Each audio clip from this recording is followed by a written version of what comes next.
August 29, 1782. The first-rate ship of the line HMS Royal George rests at the Spithead anchorage off the southern coast of England. She is an apex predator of the ocean, a first-rate warship rated at 100 guns and measured at about 2,047 tons burthen. To repair a minor defect, a clogged seawater pipe feeding a saltwater cistern in the hold sitting just below the waterline, the crew initiates a routine mechanical maneuver. They execute a parliament heel. By shifting heavy weight and running guns out to one side, they deliberately force the ship to list. The massive hull rolls to port, lifting the starboard side higher to expose the faulty fitting. It is an act of calculated imbalance, but the lowest tier of portside gunports remains open during the process. With the lowest tier still open, the clearance between the gunports and the sea collapses to nothing.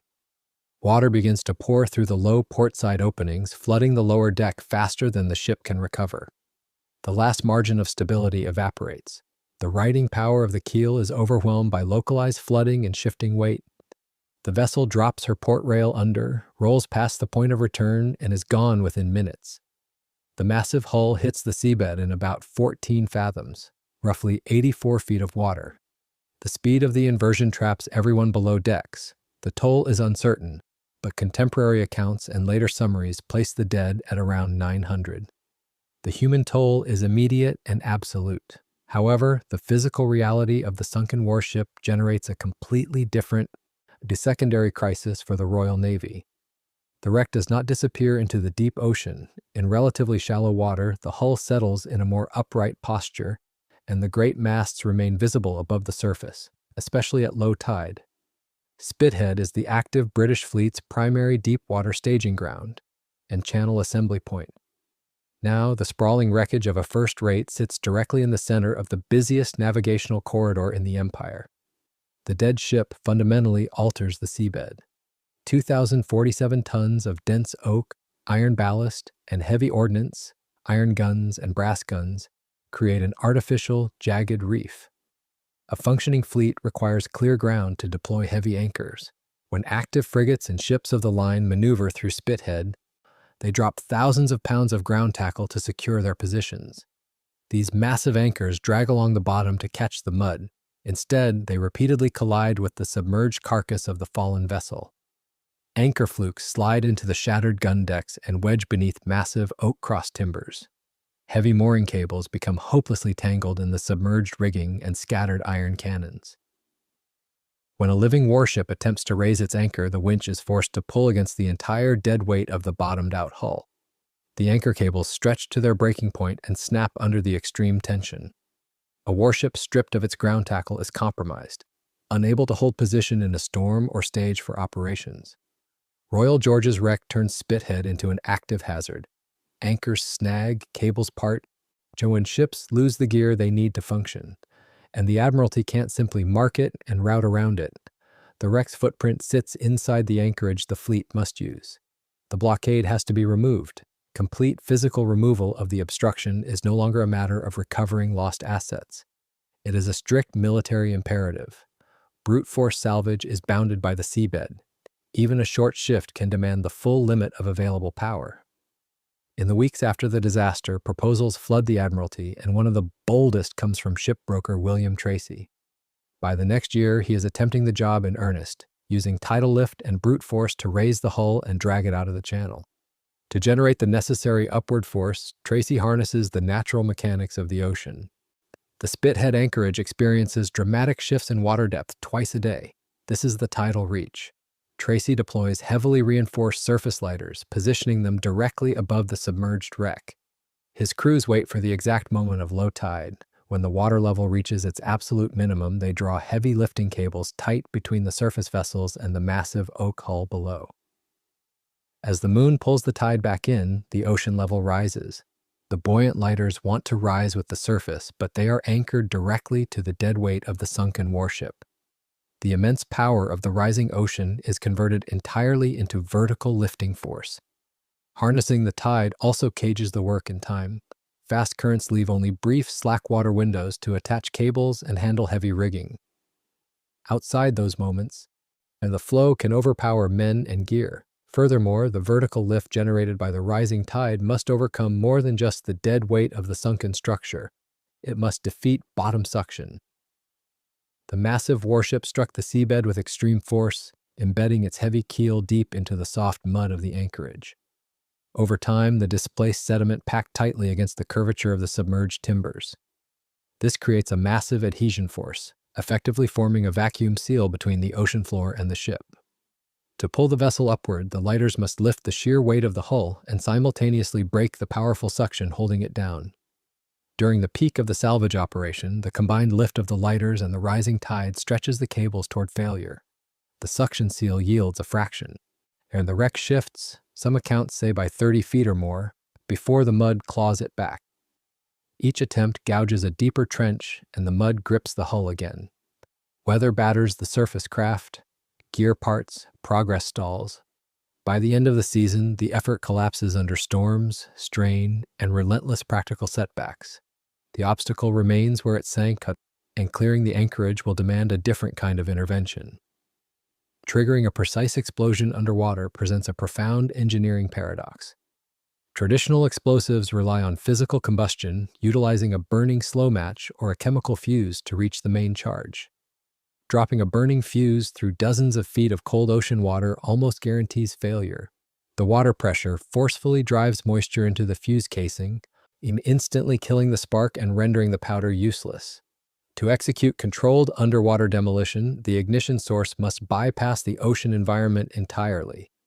By 1839, the military assumes direct control of the persistent anchorage blockade. Colonel Charles Pasley and the Royal Engineers evaluate the massive obstruction. Mechanical extraction has already failed. Therefore, the structure must be systematically destroyed. They officially reclassify the wreck from a salvage recovery operation into a combat demolition target. Their strategy shifts entirely to targeted explosive clearance.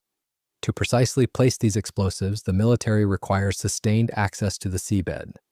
They adopt a technological breakthrough pioneered by civilian salvage operators Charles and John Dean, equipment already proven on this very wreck earlier in the 1830s. The early surface-supplied diving helmet. A heavy copper dome rests directly on the shoulders of the diver, continuously fed by air pumped down through a flexible hose. This system trades prolonged bottom time for extreme vulnerability. The diver operates in a state of absolute dependence. If the hand-cranked air pumps falter, or if the delivery hose tears against sharp debris, the life support system can fail without warning. Even so, the sustained air supply finally allows sappers to work deliberately on the seabed and place charges where they matter. Placing the explosive charges is only the first phase of the operation, or triggering them without a burning fuse requires an entirely new application of physics.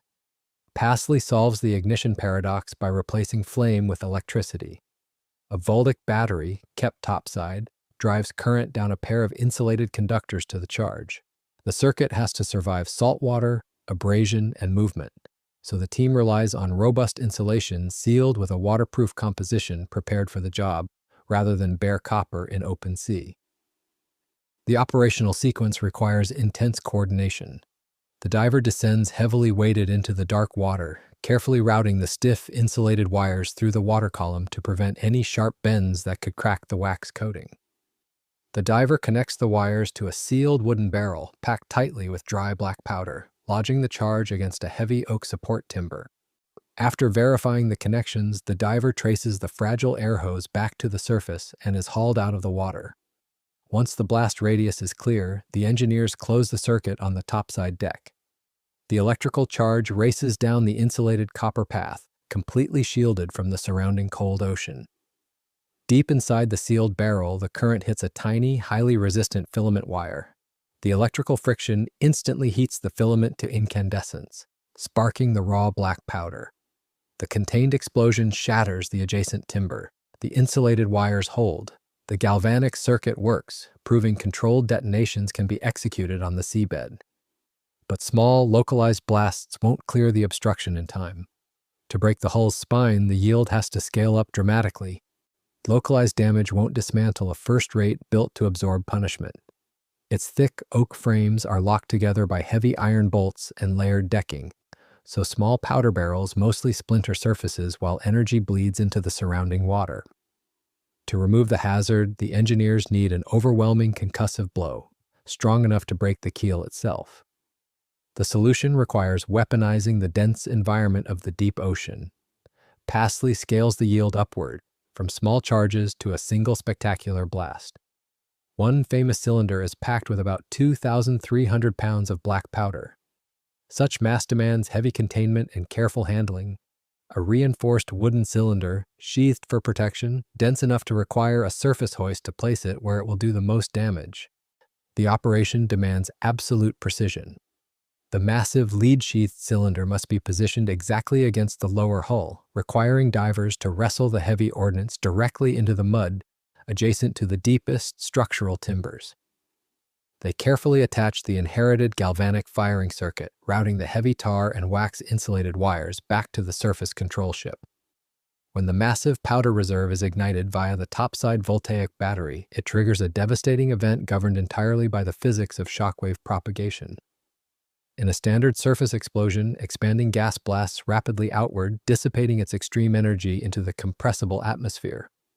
Air yields instantly to pressure, but water acts as an unyielding, incompressible solid when struck by sudden, high-velocity force. As the powder detonates simultaneously within the lead casing, the rapidly expanding gas creates an immediate, immense void. Because the surrounding water cannot compress, it aggressively pushes back against the expanding bubble. The immense pressure wave generated by the blast has nowhere to go but violently outward, directly transferring the blunt kinetic energy through the water column. The dense liquid perfectly couples the concussive force of the explosion directly into the solid structure of the massive wooden hull. The sheer force of the resulting shockwave is catastrophic. Heavy timbers crack, decking buckles. The blast sends a violent jolt through the water column, felt by nearby craft and remembered on shore as a shock like an earthquake. When the violently churned water finally clears and the dense mud settles back to the seabed, the absolute structural integrity of the ship is utterly destroyed. The monolithic warship has been violently reduced to thousands of fragmented timbers heavily mixed with broken iron components. The immense wooden spine is finally shattered, but the operation is far from complete. The resulting mountain of splintered wood and heavy metal creates a lethal, highly unstable maze for the divers sent back down to clear it. Now comes the clearance. To execute the final physical extraction, the military divers must deliberately insert themselves directly into this lethal maze. Hull dispersal requires systematic, piece-by-piece manual labor. The divers operate heavy chains and thick ropes, securing massive broken timbers and heavy cast-iron cannons to the surface lifting rigs above. Working blind in the dark water, they methodically haul thousands of fragmented pieces up from the muddy bottom.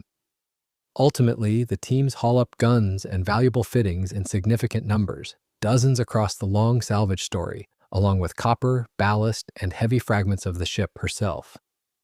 However, operating deep inside a highly irregular debris field radically magnifies the vulnerability of the diver. The essential inherited constraint of the surface-supplied system is the physical umbilical cord. The diver drags a continuous air delivery hose and a vital safety line behind them, trusting the surface crew to maintain tension. But inside the shattered wreckage, every broken plank and sharp iron edge presents a critical snag hazard. During the intense extraction phase, one sapper diver, often identified in later accounts as Lance Corporal Richard P. Jones of the Royal Engineers, descends into the dark zone to rig heavy iron for lifting.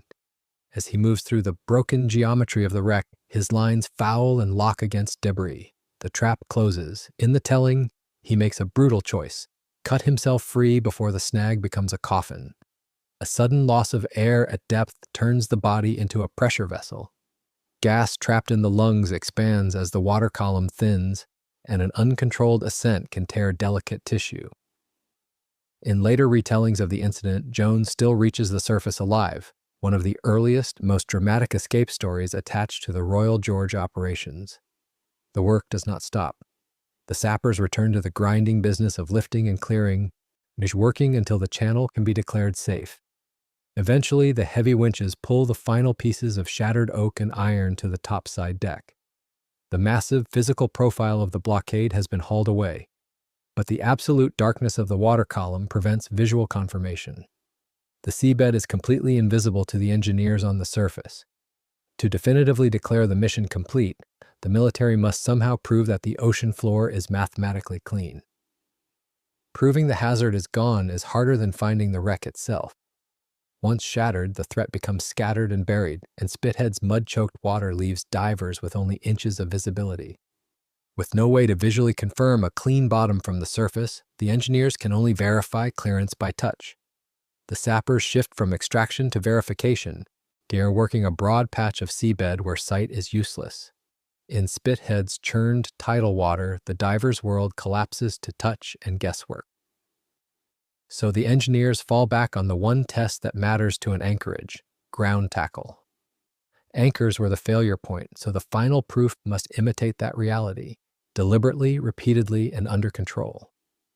Surface craft rig heavy hooks and anchors to stout towing lines and drag them across the former footprint of the wreck in systematic passes, working the ground in overlapping runs.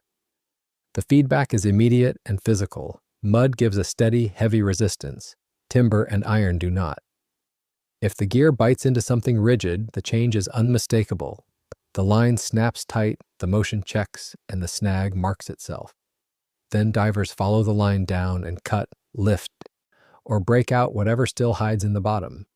It is slow, exhausting work: drag, feel, mark, dive, clear, over and over, until the seabed stops answering back. And when the checks finally come up clean, Pasley can report the result in the only language the Navy trusts. The anchorage ground where the wreck had lain is as safe and fit for ships as any other part of Spithead. By 1843, the long emergency is finally closed. The channel is open again, and the fleet gets its water back.